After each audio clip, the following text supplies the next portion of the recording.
Inilatag ng saligang batas ng 1987 ang proseso ng impeachment sa ilalim ng Article 11, Accountability of Public Officers.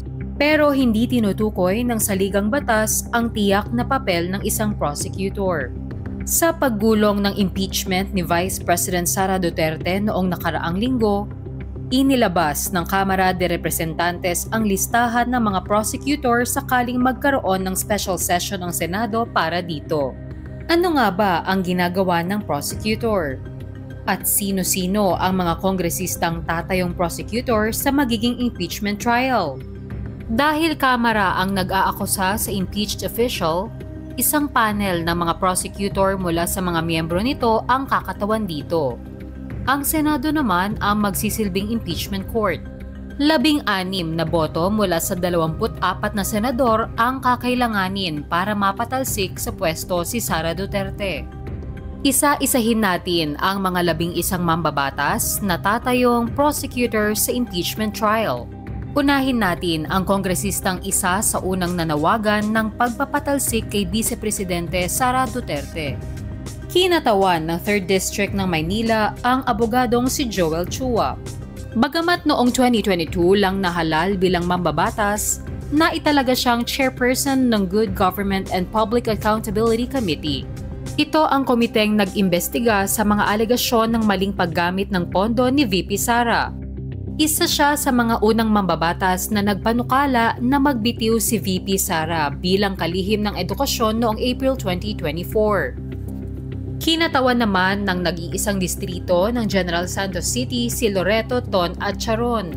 Bago naging kongresista, nagsilbi siya bilang vice mayor ng syudad mula 2019 hanggang 2022. Anak siya ng dating alkalde na si Pedro Acharon Sr.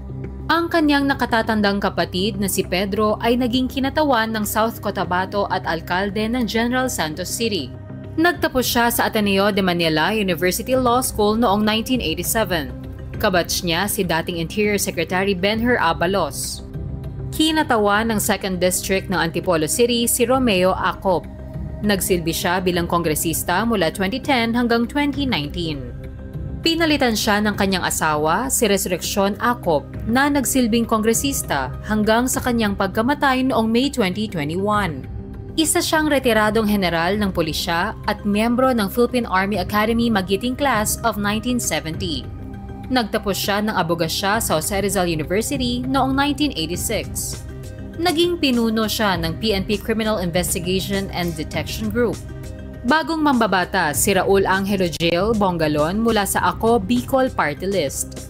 Nagtapos siya ng undergraduate degree sa Bicol University at ng abogasya sa University of Santo Tomas noong 2016. Kasalukuyan siyang Vice Chairperson ng mga komite ng Appropriations, Bicol Affairs at Economic Development at Ethics and Privileges. Isa pang neophyte na mambabatas at abogado si Ramon Rodrigo Roch Gutierrez. Kinatawan siya ng One Rider Party List. Bagamat bahagi siya ng minorya, kilala siya bilang bahagi ng Young Guns bloc na sumusuporta kay Speaker of the House Martin Romualdez. First term na mambabatas mula sa Oriental Mindoro si Arnan Panaligan. Nagsilbing Assistant Majority Leader at Regional Chairman ng Mimaropa sa Lakas CMD si Speaker Romualdez. Bago siya naging kongresista, nagsilbi siyang gobernador at mayor ng Calapan. Pumasok sa politika noong 2019 si Jonathan Keith Flores bilang kinatawan ng 2nd District ng Bukidnon. Tinalo niya ang outgoing mayor ng Malaybalay City na si Ignacio Iñaki Zubiri. Nagmula siya sa isang pamilyang politiko. Ang kanyang ama, si Dr. Florencio Flores Jr. ay naging mayor at kinatawan ng distrito. Kinatawan ng 3rd District ng Iloilo si Lawrence Defensor na nagmula sa isang pamilyang politiko. Ang kanyang ama na si Arthur Defensor Jr. ay kasalukuyang gobernador ng Iloilo. Bago siya naging kongresista, nagsilbi siya bilang board member ng Iloilo. Nagtapos siya ng Political Science sa UP at abogasya sa UST. House Minority Leader mula 2022 si Marcelino Nonoy Libanan. Kinatawan siya ng 4-piece party list.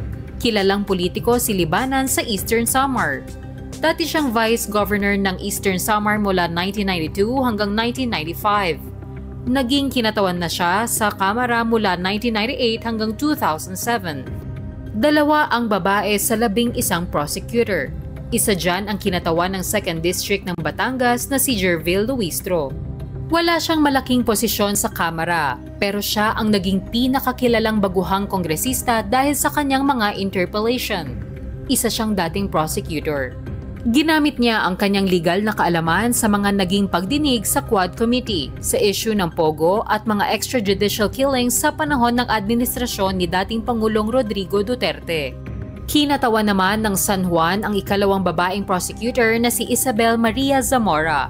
Nagmula siya sa isang pamilyang politiko. Ang kanyang ama, si Ronaldo Zamora, ay naging kongresista at executive secretary ni dating Pangulong Joseph Estrada. Kasalukuyan siyang assistant majority leader at miyembro ng Lakas CMD. Kung sakaling sa Hunyo pa matutuloy ang impeachment trial, papalitan ng mga kongresistang matatalo sa darating na 2025 midterm election sa Mayo.